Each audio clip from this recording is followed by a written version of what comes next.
This is a story I don't share. I think everyone has a repertoire of stories that they like to tell again and again. Over time, they get worn smooth with the telling. All the rough edges get knocked off, and eventually they bear no resemblance at all to the actual experiences that spawned them. They get worn smooth, like pebbles on the shore. Well, this story isn't like that. Not like that at all.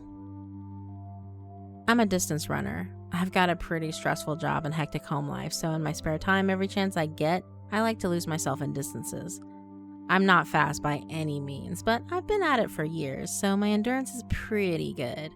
I can go for hours at a time, even over the roughest terrain, and it's a great way to leave everything else behind and just be alone with myself for a while. This all happened on a weekend like any other. Work had been particularly rough that week, and things were bad at home, so I had a big run planned in the mountains, 20-odd miles out in the middle of nowhere on a remote path I'd heard about but never actually explored before. Hard as it might be to believe, this was actually my idea of heaven. Things started off smoothly enough. The day was bright, but with a cooling breeze blowing over the mountain. Perfect running conditions. And I was making good time for the first couple of hours. After that, things got a little precarious underfoot as the path sort of faded away, but I was confident I could find it again. And as far as I was concerned, this was a good thing, as it meant there would be a lot less people on the route. Half an hour later, though, things weren't looking quite so rosy. I hadn't caught so much as a sniff of the path since I'd tapered off, and the breeze had brought with it a swirling mist that threatened to descend with a vengeance at any moment. I wasn't worried exactly, but I was starting to become a little concerned. So initially I was glad to see a splash of bright color half hidden in the scrub some way off in the distance. Color like that out in the middle of nowhere usually means it's a piece of garbage that someone has thrown away, and that means it's in the general vicinity of a path, or at least a place that someone else has been to fairly recently. So I headed towards it, hoping that it would give me a chance to get my bearings again and get back on the right track. I loped towards it at an easy jog, the mist growing thicker with each footfall. Mentally, I was cursing my own stupidity. I should have been more careful and more certain of the route beforehand, paid more attention to being sure of where I was. I wasn't worried, just irritated that I'd gotten myself into a situation that was going to be a bit of a chore to get out of. What should have been a diverting, exhilarating run was now going to be a pain in the ass, and I only had myself to blame.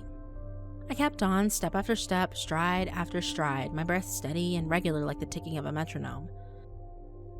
With each pace, my target grew nearer, while the mist closed in at the same steady rate.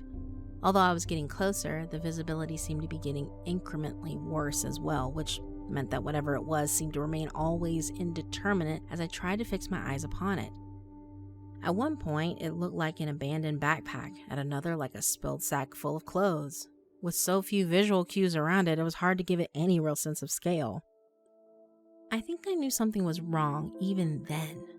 I kidded myself that it was the lowering mist that was causing the sick feeling in the pit of my stomach, the thought of how difficult it was going to be to get back, but I think that was just my head trying to rationalize away what my gut already knew. Looking back now, the things that flashed through my mind as I ran towards that unknown shape seemed absolutely ridiculous. In the time between one footfall and the next, I wondered if it might have been an animal carcass or maybe even a discarded showroom dummy. Anything but what it actually was. I'd never seen a dead body before. It took me a long time to consciously acknowledge that that was what it was. It was the one thing I really didn't want it to be, so I think I projected as many different possibilities on it as I could before I was literally standing over it and couldn't deny it to myself any longer. It was a corpse, lying face down on the ground with its cold white alabaster limbs folded underneath it as if it was simply sleeping. By this time, the mist was all but overwhelming. Visibility was only a few feet. It was like being in a whited out bubble or wrapped up in cotton wool. This only added to the sense of unreality around the whole situation. My own breathing sounded flat and hollow, as if the heaviness of the air deadened all sound that tried to pass through it. I don't know how long I stood there, just trying to take in what I was looking at. I didn't even think to check for a pulse or any other vital signs. There was no point. The thing had an odd kind of weight to it that is utterly absent from anything living. Even a sleeping or an unconscious body is never entirely still, but this thing was purely an object with as little life in it as a stone or lump or rock. I shivered, suddenly realizing that the heat I generated from running had dissipated and that the cold was starting to bite into my bones. I knelt down over the body, not sure what I was going to do. In fact, there was very little at all in my head at that moment. Before I knew exactly what I was doing, I'd placed a shaking hand on the body's shoulder and rolled it over onto its front, only for my heart to stop cold in my chest.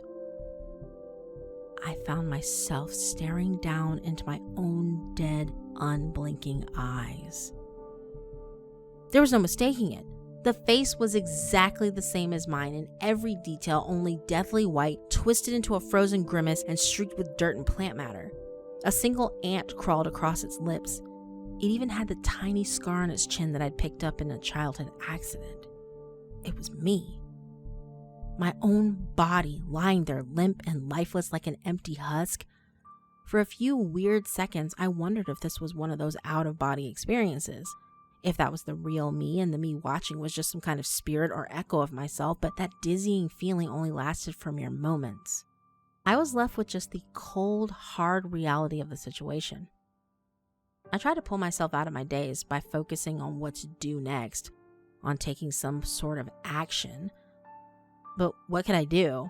Leave it there moldering in the dirt while I ran off and ignored it? Report it to someone? To the police?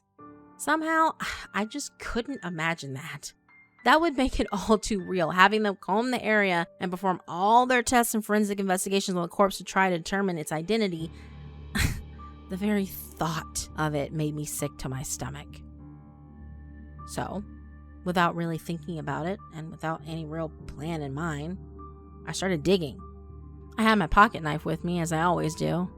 I used it to break through the hard crust of the dry earth to the sandy soil beneath. Before long, I was scraping out dirt by the handful, digging like a man possessed, like a wild animal scrabbling blindly in the dirt. The frenzy left me as quickly as it came, and then I was just kneeling there, hands dusty and bleeding with my breath coming in harsh, ragged gasps, sunk in a rough hole that was maybe a foot deep with dirt piled up on each side. I got up and took a moment to find my equilibrium again, then pushed the body unceremoniously into the makeshift grave with my foot. It provided little resistance as it slid noiselessly to the bottom of that crude, shallow grave. I covered it over, surprised to find tears prickling my eyes as I pushed the piles of dirt and soil back in place.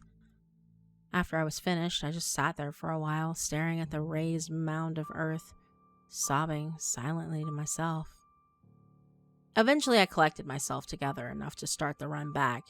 The mist was already starting to lift again, and by the time I got back to my car, the evening sky was clear and bright. I poured a little water from a water bottle over my hands, and they were clean and fresh again in a matter of moments. But I left a part of myself on that mountainside that day. Some stories are worn smooth by the telling, but this is like a stone that sticks in my craw. Its ragged, sharp edges wear away at me from the inside as I go over and over it in my head. I've grown more and more disconnected from the people around me since it happened. Even my loved ones, my closest friends and family. It's as if there's something missing from the very core of me now. These days, I feel more and more like a ghost as I move through the world, barely able to engage with anything in any meaningful way.